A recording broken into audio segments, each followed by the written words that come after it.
Hello बच्चों, चलिए प्रश्न को समझते हैं। यदि किसी पिंड की चाल अचर है तो क्या इसके लिए ऋजु रेखा तथा वृत्तीय पथ के अतिरिक्त कोई और भी पथ संभव है? तो सर्वप्रथम हम यहाँ पर देखेंगे मुख्य अवधारणा। मुख्य अवधारणा मुख्य अवधारणा में हम यहाँ पर सर्वप्रथम देखेंगे कि वेग क्या होता है।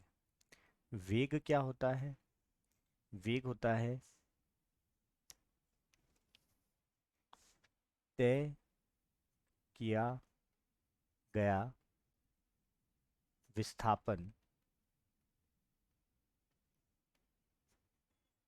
प्रति समय, या फिर हम कह सकते हैं विस्थापन तय करने की दर क्या कहलाती है? वेग कहलाती है।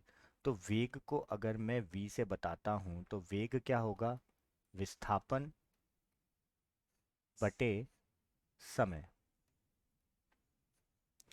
और वेग क्या है? एक सदिश राशि है। तो वेग में क्या क्या होता है? परिमाण होता है और उसकी दिशा होती है।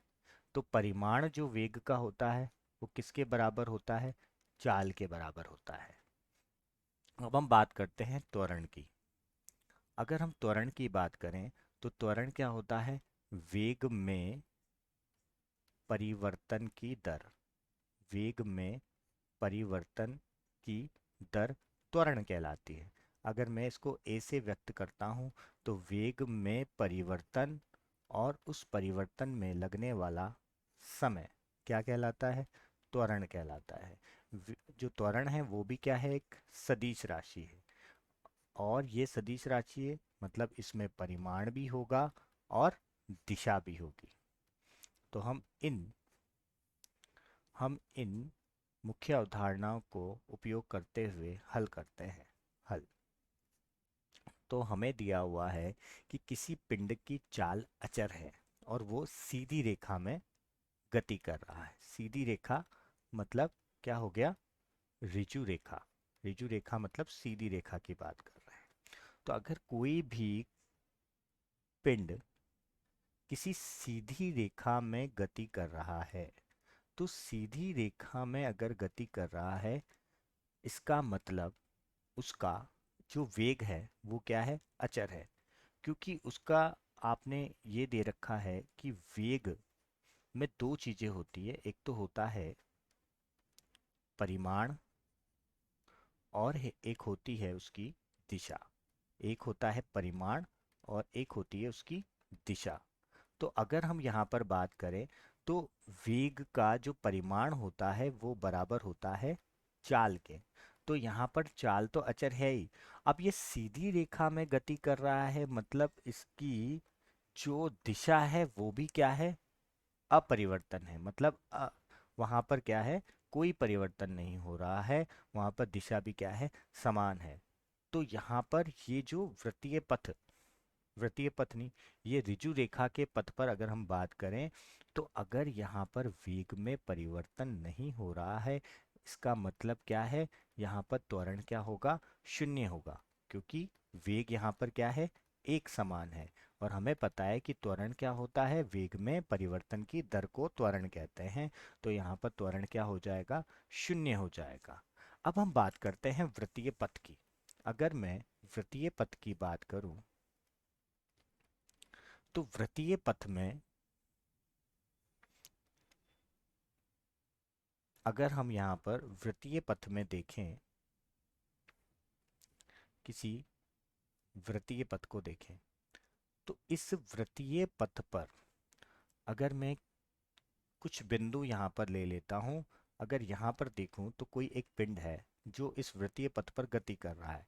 तो इस वृत्तीय पथ पर गति करने के लिए केंद्र की तरफ एक अभिकेंद्रीय बल कार्य करेगा। और केंद्र की तरफ ये अभिकेंद्रीय बल कार्य कर रहा है। और यहाँ पर अगर हम देखेंगे तो इसके हर एक बिंदु पर अगर हम स्पर्शजा डालेंगे तो स्पर्शजा से देखेंगे हर एक बिंदु पर यहाँ पर वेग परिवर्तन हो रहा है। बट यहाँ पर जो वेग है वो परिमाण से परिवर्तन नहीं आ रहा, इसकी चाल तो अचर है। मतलब परिमाण, परिमाण का मतलब चाल, और चाल यहाँ पर क्या है, अचर है। मगर यहाँ पर दिशा हर एक बिंदु पर क्या हो रही है, असमान है। और हर एक बिंदु पर असमान है या परिवर्तन हो रही है, तो यहाँ पर क्या होगा, यहाँ पर त्वरण उत्पन्न होगा। और त्वरण यहाँ पर क्या होगा, उत्पन्न होगा। और अगर त्वरण उत्पन्न हो रहा है, तो यहाँ पर त्वरण त्वरण उत्पन्न हो रहा है, उसकी दिशा कहाँ होगी, दिशा उसकी वृत्तीय पथ के केंद्र की ओर होगी, केंद्र की ओर होगी। अब हम बात करें किसी भी वक्रीय पथ की, कि अगर हम किसी भी वक्रीय पथ की बात करें, तो वक्रीय पथ में अगर कोई भी वक्रीय पथ है, अब इस वक्रीय पथ में अगर हम यहाँ पर देखें, तो वक्रीय पथ में अगर एक चीज और यहाँ पर बतानी थी, कि अगर इसका जो त्वरण है, अगर वो केंद्र की तरफ है, तो वेग और त्वरण एक दूसरे के क्या है, लंबवत है। वेग और त्वरण यहाँ पर क्या होंगे, एक दूसरे के क्या होंगे, लंबवत होंगे। अब अगर हम वक्रीय पथ की बात करें, तो वक्रीय पथ में जब जब वेग त्वरण के अभिलंबवत होगा, तो वेग वहां पर क्या होगा, परिवर्तनशील होगा। मतलब क्या होगा, असमान होगा। मतलब यहाँ पर चाल चाहे अचर हो, मगर उसकी दिशा में लगातार क्या हो रहा है, परिवर्तन हो रहा है, जिसकी वजह से यहाँ पर त्वरण उत्पन्न होगा। तो यहाँ पर क्या होगा, त्वरण उत्पन्न होगा। तो अब हम इस पूरे से हम यहाँ पर कह सकते हैं कि ऐसा संभव है कि किसी भी पथ पर, किसी भी पथ पर ऐसा संभव है, संभव है। तो यही हमारे प्रश्न का उपयुक्त उत्तर होगा। मैं आशा करता हूँ आपको समझ आया होगा। धन्यवाद।